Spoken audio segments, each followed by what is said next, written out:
Hi, Hi, who are you? I'm Dr. Mike Wusik, a clinical psychologist. Nice to meet you. Nice to meet you too. Um, what are you going to talk about today?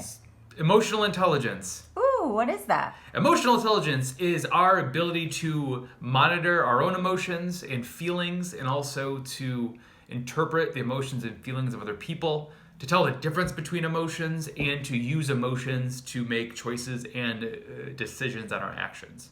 Is that like the same thing as IQ? No, it's not. IQ is more of like a cognitive intelligence and problem solving. Emotional intelligence is more being able to tell how you're feeling. Both are important. Emotional intelligence we don't really pay as much attention to, but we should.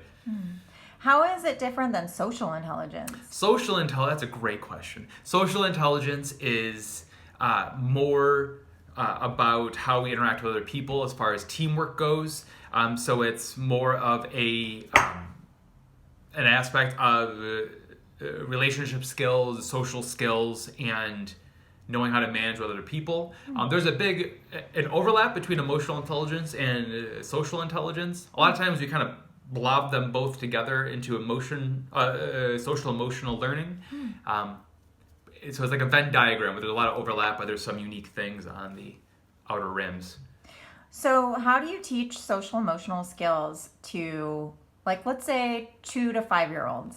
Oh, great question. So 2 to 5 year olds, that'd be like a preschool age. Yeah. So from a Piaget standpoint, these are small humans that have a difficult time to not be self-involved. And so children of this age have a difficult time to interpret other people's needs and feelings and to take their perspective. They're the only important thing in their own universes. It sounds like kids that age would have a hard time sharing. They do have a hard time sharing because they know they want that toy, and they have a hard time to take into consideration that someone else might want that toy at the same time. They have a difficult time to just take other people's perspectives, so their needs come first. And what's difficult for parents about that? It's difficult for parents about that and to teach emotional learning in general because, for one thing, they're just not prime students at that age. These kids of this age tend to be very, they have a hard time to self-manage their emotions. They have a hard time to work with other people. They have a hard time to interpret how they're feeling or other people are feeling. So they're difficult. Kids are a bit chaotic. It's also difficult because parents tend to, we all have a difficulty to understand how our actions are influencing other people.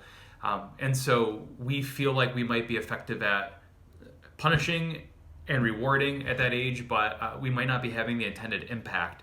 So parents have a high rate of getting really frustrated with kids at that age. And then that frustration just kind of makes it all the more difficult to teach a child of that age. What kinds of things should parents focus on, kids that age? Early on, parents should really focus on developing a language and words for feelings. A lot of times we have a lack of appreciation for how much we know and understand about our own feelings. And so we really need to break it down for kids and really give words for the basic emotions and feelings and really work to tie them to what it looks like, what it feels like, when we might feel it. Once we develop a language, it becomes a little bit easier to grow from there and build off of that. Kind of sounds like you're helping build empathy. You are helping build empathy, but it needs to start with the child. They need to help them understand what they call certain feelings so they become more predictable, and then help them to realize that other people might feel that, and then from there help them to predict when people might be feeling that. And so if you feel sad that someone isn't sharing their toy, then extrapolating that to someone else might feel sad when you do that to them.